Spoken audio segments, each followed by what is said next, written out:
potentially an odd situation where you travel and tired and going into Game 7 decide to go to the Stanley Cup Final? Yeah, I mean, we've played back-to-backs in the playoffs before, so I don't think it's anything new, and especially with it kind of taking this long to get the next round started, I think I expected to have a back-to-back at some point, so whether it's early or later on in the series, I don't think it really matters. It's the same for both teams, so it's something we'll deal with. What about I'm curious about the ice. It's supposed to be in the 90s maybe the next couple of days, and now you've got playoff hockey is important hockey. Do you expect maybe a problem with that, or you just deal with it, or?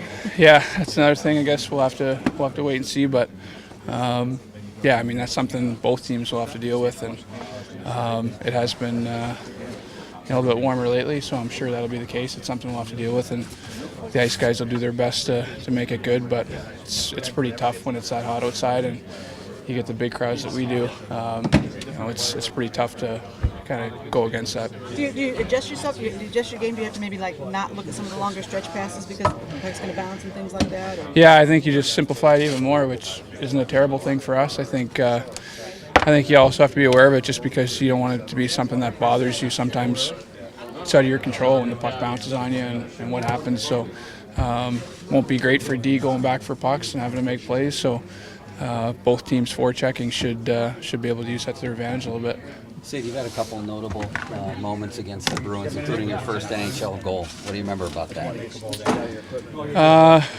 Not a lot. I think Brian Leach was on the ice. I remember that. He just kind of tapped it over, and I had a pretty wide open net. So it was a great feeling, and obviously that first home game was a lot of fun. But yeah, there's a lot of memories there, and obviously I've seen Chara a lot over the years when he's been playing there. So that's kind of a consistent thing. But I think other than that, the playoffs are a whole different thing, and you kind of expect things different in the playoffs always. Where's that puck? That's home somewhere. Yeah. Oh yeah, I keep that one. I think everyone's got their first, so I've got that one home somewhere. How about your first fight was with Ference in Boston? Yeah. It was short, but it was pretty eventful, right? Yeah. I remember. Again, I didn't realize he was as tough as he was, and got lucky getting out of that one all right. So he's a tough customer, and yeah, I think I got Gordie Howe hat trick that night. So it's probably the one and only one I'll ever get. So got it out of the way early. Chara's a guy. Is he just a unique kind of animal in the NHL? Is there nobody else out there like him?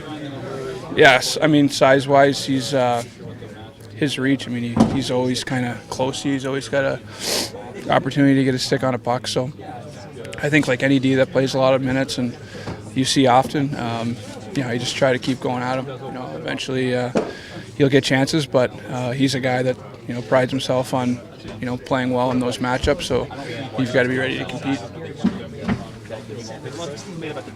How comforting is it to know that the fourth line go out there and heck, fifth line go out there to address that many guys? Yeah, no, that's huge, and I think both teams have gotten to this point because of that, and we've relied on that. So have they, and it'll take more of that if we want to continue. So that's been a huge part of our team, and it'll continue to be the same.